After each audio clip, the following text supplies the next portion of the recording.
Bangladesh Australia series ম্যাকওয়েতে second test হবে, but এই সেকেন্ড টেস্টের ফার্স্ট ডেট খেলা দেখার জন্য পুরো টিকিট সোল্ড আউট হয়ে গেছে মাত্র একটা দিনে। আপনি একবার চিন্তা করেন কি লেভেলের টেস্ট ক্রিকেট দেখার ক্রেজ হইলে একটা কান্ট্রি তারা মানে প্রথম দিনের টিকিট একদিনে সব কিনে নেয়। এর মধ্যে বাংলাদেশের রয়েছেন এবং অস্ট্রেলিয়ার নাগরিক, অস্ট্রেলিয়ার যে লোকাল নাগরিক তারাও কিন্তু রয়েছেন। এখন আবার কথা হচ্ছে যে নিউজিল্যান্ড, ইন্ডিয়া, অস্ট্রেলিয়া, ইংল্যান্ড এইসব দেশগুলোতে যে লেভেলের ক্রেজ উঠে আসলে টেস্ট ম্যাচ দেখার জন্য, আমাদের বাংলাদেশে কেন এমন ক্রেজ হয় না? বাংলাদেশে যখন আমি যে কোনো দলের এগেনস্টে কোনো টেস্ট ম্যাচ আমি কভার করতে যাই বা বাসায় বসে আমি বা অফিসে বসে আমি টেস্ট ম্যাচ দেখি, তখন আমি দেখি যে পুরো গ্যালারি আমাদের হচ্ছে মিরপুর শেরেবাংলা জাতীয় ক্রিকেট স্টেডিয়াম 35,000 ধারণ ক্ষমতায় সম্পন্ন। সেখানে দর্শক আসে সর্বমোট 200 থেকে 300 অথবা 50 অথবা 100, মানে 300-র মধ্যে দর্শক আসে, এর বেশি দর্শক আসেই না। এবার কথা হচ্ছে যে আমাদের কেন আসলে দর্শকটা হয় না? আমাদের দেশে ওইভাবে টেস্ট ক্রিকেট দেখার চর্চাটা নাই। সবচেয়ে বড় কথা হচ্ছে এটা যে আমাদের চর্চাটা নাই। আপনি দেখেন লর্ডসের মাঠে যখন অ্যাশেজ শুরু হয় বা মেলবোর্নের মাঠে যখন অ্যাশেজ শুরু হয়, তখন আপনি দেখবেন যে লর্ডস পুরো স্টেডিয়ামটা ভরা, স্টেডিয়ামের একটা জায়গাও ফাঁকা নেই যেখানে একটা পিঁপড়া বা মশা পর্যন্ত ঢুকবে। আপনি মেলবোর্নে দেখেন, মেলবোর্নেও সেম সিচুয়েশন, এখানে একটা সিটও ফাঁকা নেই, একটা দর্শক যে দাঁড়াবে সেটার কোনো ওয়ে নাই। তারা খুব ডিসিপ্লিনড ওয়েতে মাঠে ঢুকে, ডিসিপ্লিনড ওয়েতে তারা সিটে বসে, ডিসিপ্লিনড ওয়েতে তারা খেলা দেখে, কোনো হইহুল্ল নাই, কোনো চিৎকার নাই।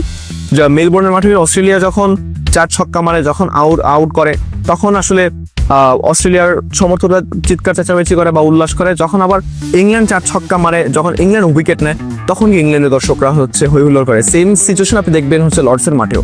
বাট মিরপুর, সিলেট, আমাদের এই দুইটা স্টেডিয়ামে যখন টেস্ট খেলা হয় বাংলাদেশের, তখন কোনো দর্শকরা আসে না। কেন? ওয়ানডে এবং টি20 ফরম্যাটেই সবচেয়ে বেশি দর্শক আসে। আমাদের দেশে টেস্ট ফরম্যাটে মানে টেস্ট ফরম্যাটটাকে একেবারে দূর চোখে দেখা হয়। হ্যাঁ, ওয়ান কাইন্ড অফ বাপ মামারা এতিম ছেলেপেলেকে মানুষজন যেভাবে দেখে, আমাদের দেশে টেস্ট ফরম্যাটটাকে ওইভাবে দেখা হয়। মানুষজন বলে ভাই টেস্ট দেখে আর কি করবো, সারা দিন মাইনা বসে 8 ঘন্টা।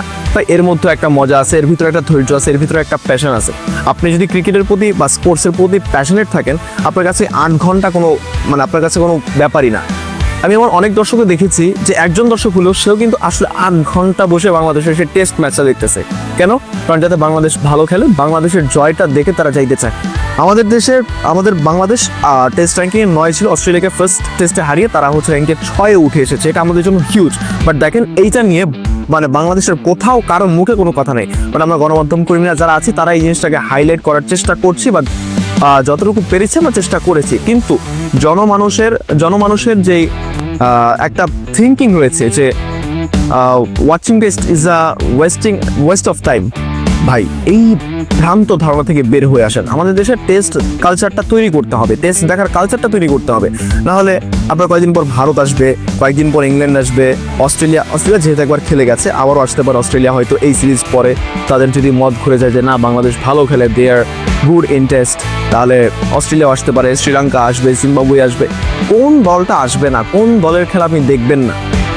আপনাদের যখন মনে হবে যে টেস্ট একটা ওয়েস্ট অফ টাইম, তখন আপনি কষ্ট করে অ্যাশেজের হাইলাইটসগুলো দেখবেন। সেটা হোক আপনার মেলবোর্নের মাঠে, হোক লর্ডসের মাঠে, আপনি অ্যাশেজের হাইলাইটসগুলো দেখবেন। তখন দেখবেন যে দর্শক কাকে বলে এবং তারা যে কতটা প্যাশনেট তাদের স্পোর্টসের প্রতি, তাদের দলের প্রতি তারা যে কত ডেডিকেটেড, তখন আপনি এই জিনিসটা দেখতে পারবেন।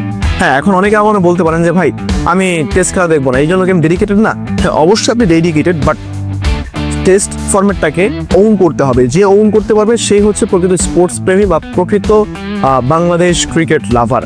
আর যে টেস্ট দেখবে না, ধৈর্য ধরে বলবে যে এটা ওয়েস্ট অফ টাইম, সে ওন করতে পারছে না টেস্ট ক্রিকেটটাকে। সো সবার আগে ওন করেন, টেস্ট দেখার কালচারটা তৈরি করেন, মাঠে গিয়ে আপনারা টেস্ট দেখেন, দলটাকে সমর্থন করেন, তাহলেই না দলের প্লেয়াররা উৎসাহ পাবে। উৎসাহ পাইতে বাংলাদেশ, আপনারাই তো সবসময় একটা কথা বলেন, মাঠে 11 জন, পেছনে পুরো বাংলাদেশ, 20 কোটি বাংলাদেশ। সো গ্যালারি থেকে যখন দর্শকরা সমর্থন দিবে, টিভির স্ক্রিনে বসে যখন দর্শকরা সমর্থন দিবে, প্রবাসী ভাইয়েরা যখন মোবাইলের স্ক্রিনে বসে আপনাদেরকে সমর্থন দিবে, মানে বাংলাদেশ ক্রিকেটটাকে সমর্থন দিবে, তখন না বাংলাদেশ ভালো একটা কিছু করতে পারবে। সো আগে আমাদের টেস্ট দেখার কালচারটা তৈরি করতে হবে। টেস্ট কালচার তৈরি করে তারপর গিয়ে হচ্ছে আমাদের টেস্ট নিয়ে আলোচনা করতে হবে। তখন বাংলাদেশি ফ্যানদের মাথায় একটা কথা ঢুকবে, বাংলাদেশ হারছে, আমার মন খারাপ, বাংলাদেশ জিতছে, আমি অনেক খুশি। টেস্ট, ওয়ানডে, টি20 কোনো ফরম্যাট ফালানো ফরম্যাট না।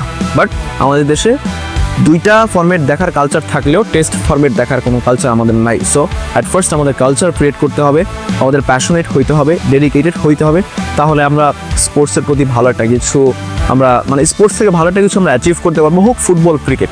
Thank you so much.